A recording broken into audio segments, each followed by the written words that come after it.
കുട്ടീസ്, അപ്പോൾ ഇന്നത്തെ പരിപാടി എന്താണെന്ന് വെച്ചാൽ നമ്മുടെ കണ്ണൂസിന് വേണ്ടിയിട്ട് ഒരു മൊമോസ് സെറ്റ് ചെയ്തെടുക്കാൻ പോവുകയാണ് കേട്ടോ. അപ്പോൾ കണ്ണുമ്മയ്ക്ക് മൊമോസ് ഭയങ്കര ഇഷ്ടമാണ്. അതുകൊണ്ട് തന്നെ വീട്ടിൽ ചിക്കൻ വാങ്ങിച്ചപ്പോൾ ഞാൻ 2-3 പീസ് മാറ്റി വെച്ചിട്ടുണ്ടായിരുന്നേ. അപ്പോൾ എങ്ങനെ ഉണ്ടാക്കണം നോക്കിയാലോ.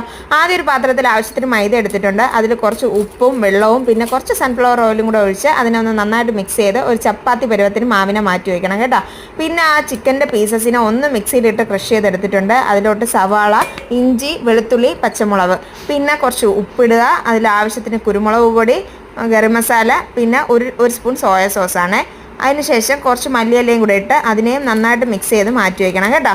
പിന്നെ നമ്മുടെ ആ ചപ്പാത്തിയുടെ മാവുണ്ടല്ലോ, അതിനെ ചെറിയ ബോൾസ് ആക്കി എടുത്തിട്ട് ചെറുതായിട്ട് അതിനൊന്ന് പരത്തിയെടുത്ത് അതിൻ്റെ അകത്ത് ഈ ഫില്ലിങ്സ് വെച്ചിട്ട് മൊമോസിൻ്റെ ഏകദേശ ഷേപ്പ്, അത്ര പെർഫെക്റ്റ് ആയിട്ടില്ല, ഏകദേശ ഷേപ്പിൽ അങ്ങ് ഒപ്പിച്ചെടുത്തിട്ടുണ്ട് കേട്ടോ. എന്നിട്ട് നമ്മൾ ഒരു ഇഡലി തട്ടിൽ വെച്ച് അതിനെ നന്നായിട്ട് സ്റ്റീം ചെയ്തെടുക്കുക. അപ്പം മൊമോസ് ഒരു രക്ഷയില്ലായിരുന്നു, അടിപൊളി ടേസ്റ്റ് ആയിരുന്നു കഴിക്കാൻ. ലുക്കില്ലെങ്കിലും വലിയ ലുക്കില്ലെങ്കിലും. അപ്പോൾ എല്ലാവരും ട്രൈ ചെയ്ത് നോക്കിയിട്ട് ഫീഡ്ബാക്ക്